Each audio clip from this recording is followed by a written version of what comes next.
Welcome to a discussion on religion in contemporary times. And we had a previous program. In our previous program, we talked about religion, culture, and society, where Professor Madan, who's an emeritus professor from the Sociology department from the Institute of Economic Growth, was here in the studios talking about the various aspects of religion, culture, and society. In a very general sense, he talked about how religion manifests itself in different societies and different religions, and how religion has over the years changed, and how certain processes in societies have intervened to color the religious practices. He talked very specifically about secularization. In this discussion, he will discuss the religious practices in contemporary times. And as you know, religion has come to the forefront, is everywhere. Media is talking about it. People are involved in it in a very virulent and zealous fashion than in the past few decades. Many have termed this as religious fundamentalism. Some have attributed this religious fundamentalism to more recent modern globalization processes. So let's talk to Professor T.N. Madan and hear what he has to say about some of these processes. As I mentioned in our previous discussion, we ended up with the secularization process, and to bring a continuation to where we left, I would like to ask Professor T.N. Madan, who's here with us in the studios, and let me first thank him for coming to the studio. Professor T.N. Madan, thank you very much for visiting our studios and taking your time off. I would like to bring the discussion back to contemporary times, and I would like to ask you, how is religion and secularization processes, how would you see religion and secularization processes in the context of Indian society? Well, thank you. Yes, I remember we concluded the previous discussion by introducing the idea of secularization. You introduced this idea, and I tried to respond to it. Now, secularization, as we noted the previous time, it certainly began in the West. Yes. But it's a worldwide phenomenon now, and it affects different societies differently. Mm-hmm. It doesn't necessarily have the same significance or consequences or even connotation in every society as it has in the West. Actually, in the West itself, if you compare and contrast Europe and America, America has a secular state, but it's a very religious society. I tease my American friends by telling them that theirs is a religion intoxicated society. Yeah. But Europe, and people speak about European exceptionalism, that Europe does not represent to the rest of the world its future in terms of secularization. But Europe is exceptional, and religion continues to be a very important part of the lives of the people all over the world. Take India, for instance. Naturally, India means more to us than other societies. Take the 2001 census. According to that, less than a fraction of 1% of the people said that they did not have a religion.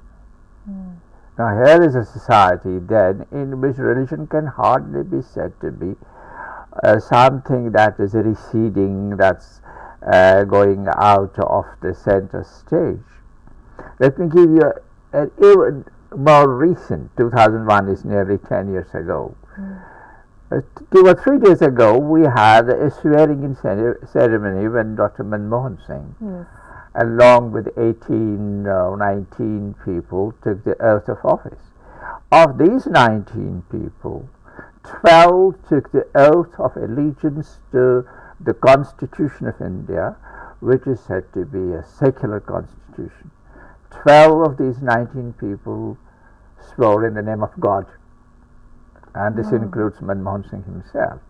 So this should, put to rest this rather spurious thing that what we have to do is to make a choice between being religious and secular.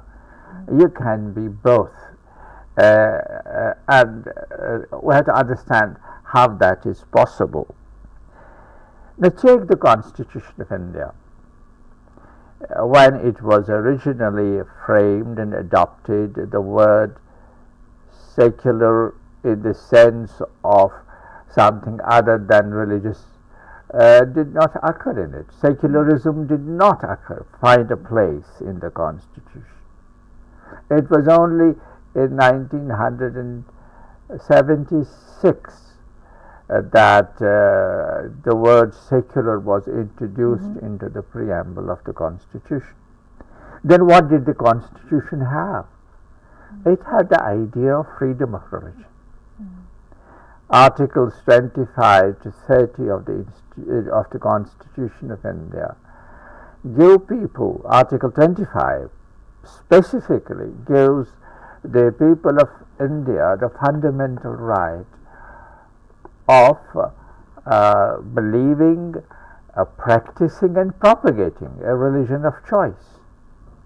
So the processes of secularization, they proceed apace, but that does not mean that they do so at the cost of religion everywhere, in every form, and in every sense of the word. There is also a certain resurgence of religion. For instance, when a lot of people, sociologists have shown that when people travel from rural areas to urban areas in search of work, these migrants face a situation in the cities which is alien, which is strange, which is stressful.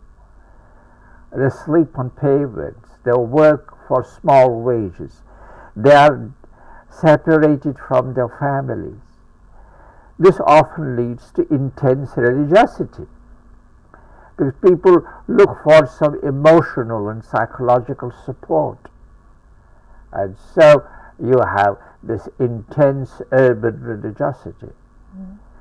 Or we have seen how the middle class in India travels now, and very often the destination is a place of religious significance. It's a kind of a religious tourism. The employers give you paid year off or paid month off, or they give you various kinds of concessions by paying for your travel. So people go to places of worship, and Delhi is a place from all over India. This place is a crucial point in the pilgrimages into places like Jammu, Santoshi. This is not Santoshi, but this is Vaishnav Devi. Vaishnav Devi, yes. But I mentioned Santoshi, but 20 years ago we had a cult of Santoshi. Yes. So there's a great deal of religious activity which goes on in the form of pilgrimages, new goddesses, new cults, new gurus. Look at the number of gurus we have today. Some of them may try to present what they are telling us in a very secular idiom, like Swami Ramdev, who says his whole concern is with greater degree of health. But there are others who have a very broad religious message. So religion survives, but it survives alongside of an expanding scope for secular knowledge. If you're ill, you'll go to a doctor, not a priest. If you want to increase your productivity, you don't perform magical rituals. You use fertilizers, you use high-yielding varieties of seeds. Secular institutions multiply, secular knowledge expands, technology expands, but religious symbolism also survives. I have been so struck by the fact that in many hospitals in Delhi, there are little religious shrines. Absolutely. Everybody goes to a bank at least a couple of times a month, and nobody would miss seeing the fact that in the nationalized banks, which are branches of the secular state, you have pictures, you have calendar art of Lakshmi and Ganesh, linking them to prosperity. Bhumi pujas, all the time. You have the president, the prime minister, chief ministers, governors doing Bhumi pujas, which is a religious ritual. So the two things are going together. That on the one hand, secular knowledge, secular techniques, secular institutions, they're expanding. And religious authority, religious institutions are being reshaped, being transformed, rather than totally displaced. It's a process of juxtaposition rather than a process of displacement. But then that's what modernization is all about. Modernization is not starting on a clean slate. You did mention that there is resurgence of religion, and you mentioned the fact of you gave the small incidents of migration to urban areas as one of the factors to the resurgence or the articulation of religious sentiment, at least in the urban areas. Would you say some of the modern processes like globalization, or call it whatever, are making religion come back with a much more stronger force than before? How would you relate globalization with rising fundamentalism in religious practices? I see a very close connection there. But allow me to build a slight background to this. We're speaking as sociologists. Now, sociologists in the late 19th century and early 20th century were convinced that religion was vanishing. Every intellectual thought that was happening. Poets, dramatists, novelists, everybody wrote about it. I remember the English poet Matthew Arnold. He spoke about the retreating roar of religion. So everybody was convinced that religion was gone. People like Bertrand Russell, among philosophers, for instance, he talked about the arrival of reason and rationality. And this went on the first half of the 20th century. But after the end of the Second World War, things started to change. And gradually the straws in the wind became big movements. And we had the counterculture movement in the West, in France, in America. What was the counterculture movement about? It was about a search for meaning in life. Now, I mentioned the founding fathers of sociology. Let me go back to them for a minute. Karl Marx said, religion is going. It will go by itself if you change the economy, the mode of production. The capitalist mode of production needs a religion like Protestant Christianity. If you change this mode of production, religion will go. Religion is false consciousness. Religion is illusion. Yes. It's a justification for the status quo. So he thought religion would go, and it was good riddance for him. But others like Max Weber and Durkheim, they also were convinced that religion was going, but they were not sure of the significance of this. Max Weber was particularly agonizing about it, because he said that the decline of religion would mean the loss of meaning. Religion provides meaning to human existence. So he was very pessimistic. He said, using almost religious phraseology, he said the peculiar fate of our times is that religion retreats into the privacy of our lives. I was talking about privatization the last time we spoke about this subject. Durkheim was convinced religion was going, but he wasn't convinced that the function which religion performs in society, providing the basis for social solidarity, could be dispensed with. So he spent the best part of his life teaching education. He thought secular education was the answer to the question. The point I'm trying to make is that the first half of the 20th century, there was nobody who could be said to be in his senses, who did not believe that religion was on the way out.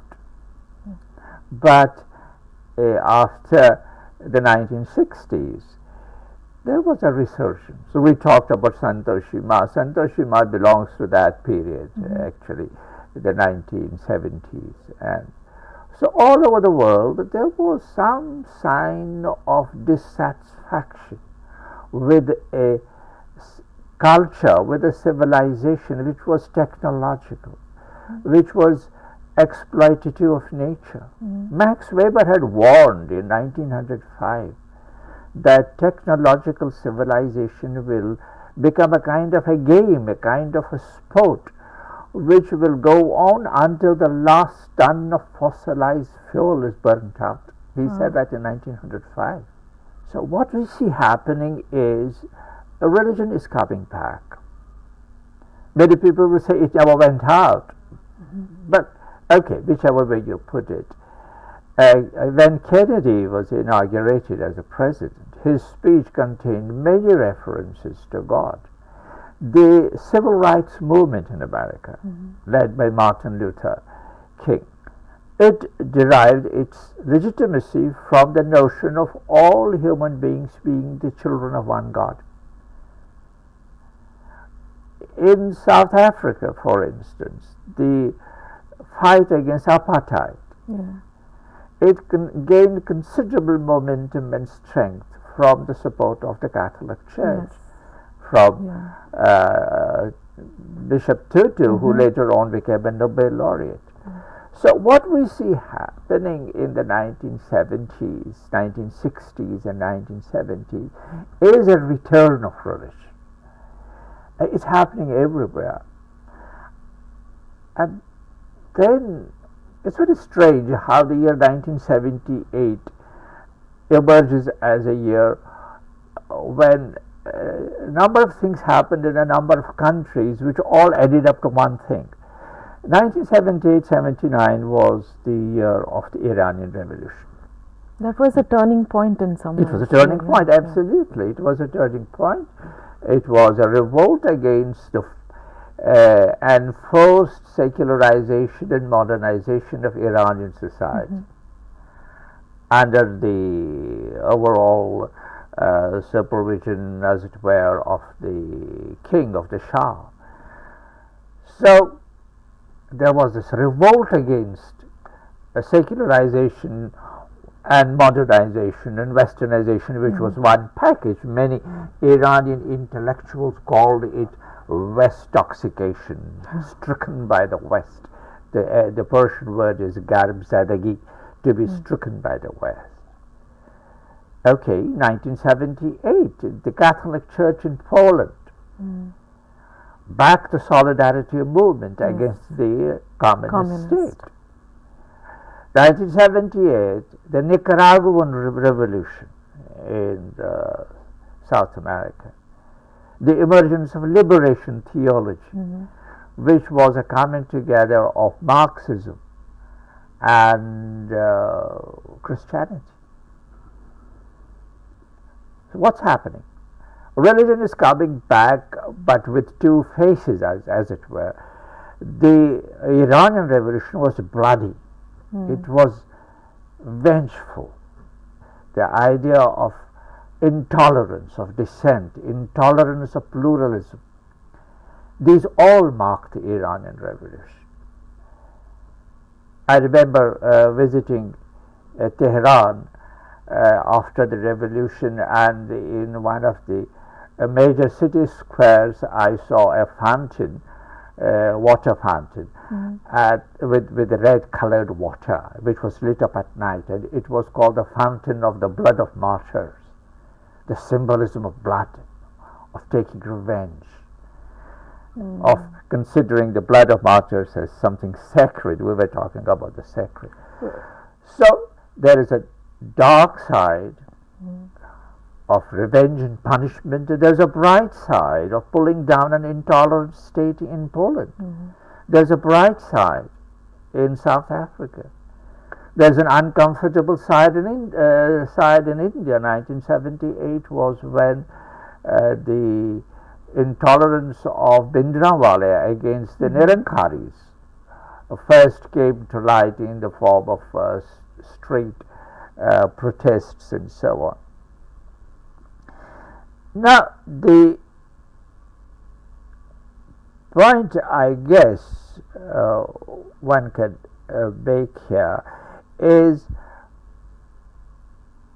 religion comes back to the public square. It comes back as a liberating force, and it comes back